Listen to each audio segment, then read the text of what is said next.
So Anna Kasparian is having a very interesting journey where she is speaking common sense and is getting attacked by people on the left.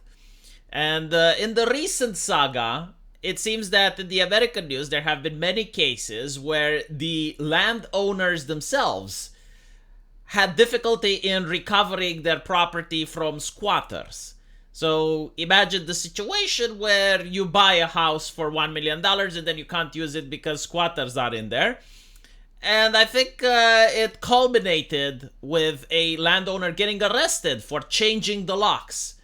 And all of this is done due to the legislation in New York and San Francisco, where, again, the Democrats believe that the squatters should have more rights than the landowners. And you get interesting stories as well, where one person had to put the house on the name of a friend, and then he had to rent it from that friend, and now he became a squatter, so he could actually change the locks because now he had more legal rights than what he did when he was an owner. Like complete madness, nowhere else in the world is stuff like this happening. And Anna basically is talking about how in Florida, the legislation was changed in order to prevent nonsense like this. And take into account that this also comes after an illegal immigrant, right? So this is a wanted person, which was basically telling other people on TikTok how to take advantage of the American legislation. Basically, like how to go to the United States and take a mansion for yourself, and by taking advantage of the squatting laws, now you too can own property, right? So very vile videos, and I don't think it was the only person that did it. I think it was multiple. And as I mentioned, this led to Florida changing the legislation when it comes to squatting rights. So let's listen to what Anna has to say. But I am impressed with the speed in which DeSantis did something about this. We're seeing stories out of New York and California where lawmakers are just sitting on their asses and doing nothing about it. And I think it's wrong. I think that they shouldn't just sit around and do nothing as these stories continue to flood the press. But I also want to note, we don't know how widespread squatting really is. Judd Legum, in his Substack Popular Info, addressed how there is really no organization keeping track of how widespread squatting is. And so I don't want to treat this as if it's a widespread issue because we don't know how widespread it is.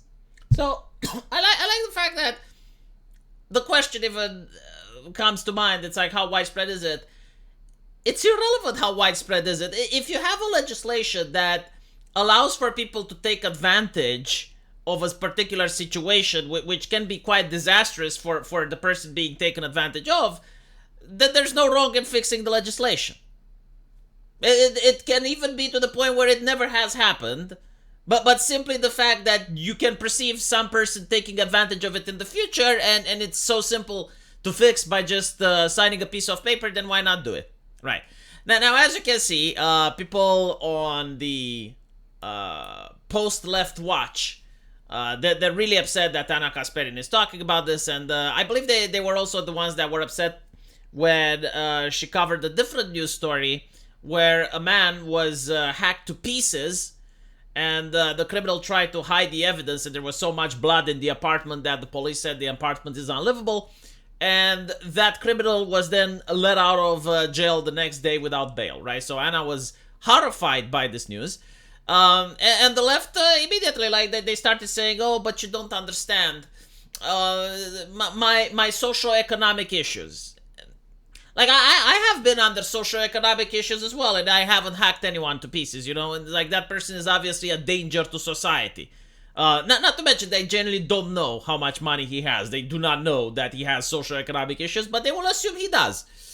Because this is like, I guess, the far left that the press doesn't want to talk about. Their mentality is completely bizarre and out of touch with reality. But I will explain why Anna is being attacked over this, right? Now you gotta understand, like, there is a part of the Democratic Party, especially the ones that are supporting individuals like the Squad, and I would say it's not necessarily far left, it's actually center left as well. People who do not believe that you should own your private property. Not necessarily like own as in like who is the name on the bill, right? Like who actually own. No. But like your private property should be regulated by the government to such an extent that at that point you can just say that it's not yours anymore. You know, it's yours in name only. And these individuals from the left, they do not understand that private property is tied to human life. In other words, if you don't have your business, if you don't have your property, then you're not really an independent person.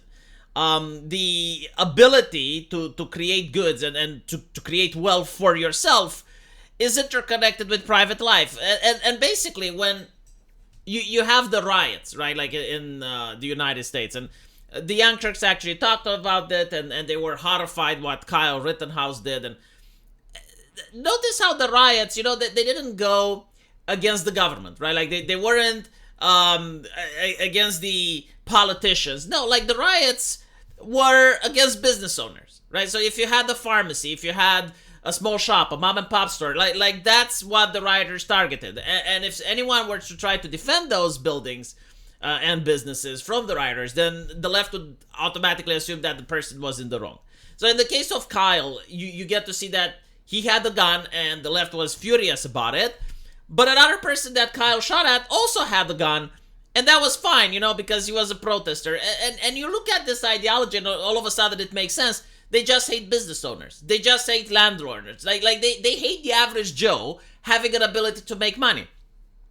This can be seen at a political level when you have the CDC, right, at the behest of Nancy Pelosi, issuing a moratorium, even though that, legally speaking, they don't have the right.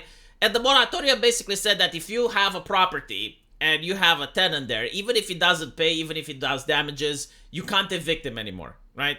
However, if a bank is actually giving you, like if you have mortgage with the bank can foreclose on you. So like the little guy, he can't kick the squatter out, right? But the bank can kick you out if you don't pay your bills.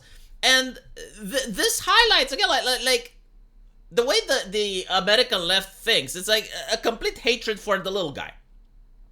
Like for some reason, they don't dislike the banks. They don't dislike Wall Street anymore. They don't dislike leftist politicians who are playing the stock market and are winning constantly. They do not dislike that, you know, like that is fine. But if you're the average Joe, you're under the microscope and you're like, okay, well, do you have a business? Well, maybe you shouldn't. Or if you do have a business, everything should be regulated. Everything from minimum wage to how you pay your employees, whether or not you're allowed to have AI. You know, like literally everything should be regulated by the government in some way or another, to the point where even the Amish aren't able to farm the same way that they've been farming for hundreds of years because, well, new regulations come adrift. And all of a sudden the government cares about healthy food, right? Despite the fact that the majority of food in America is causing massive obesity, that one is healthy, that one is fine. But the Amish, no, the Amish, clearly they need to be regulated more. I mean, come on. Yeah, so this is why I believe they're after Anna. It's, first of all, it's the group thing, the hive mind. Like, you're not allowed as a left-leaning person to say anything positive about a right-winger under any circumstance. And the second thing is that they don't like property. Like, they don't want the average Joe to own property. They're fine with the elites owning property. Like, they're fine with Hassan Piker having mansions. Like, that's okay. They're fine with AOC having her own apartment, and then I think like she has a Tesla. Like, that's fine. But you aren't. You know, like in America, it's so bizarre when you look at the left. It's almost like they have a caste system. It's almost like deep inside, like subconsciously, they have separated people between the nobility and the plebs. And if you're a pleb, then you get to be subjected to every regulation and every criticism that the government has to give. But if you're like part of the establishment, if you're, you know, Nancy Pelosi, then it's fine. You know, like everything you do is okay. You know, you can fly around with a private jet. You can, you know, pollute the environment with your yachts and do all of that stuff. But if you're the average Joe and just wants to have a gas stove or air conditioning, then no, no, absolutely not. And I think Anna is starting to notice this, and this is why she's getting a lot of flack. Let me know what you guys think, though, and as usual, I will see you in the comment section. Take care.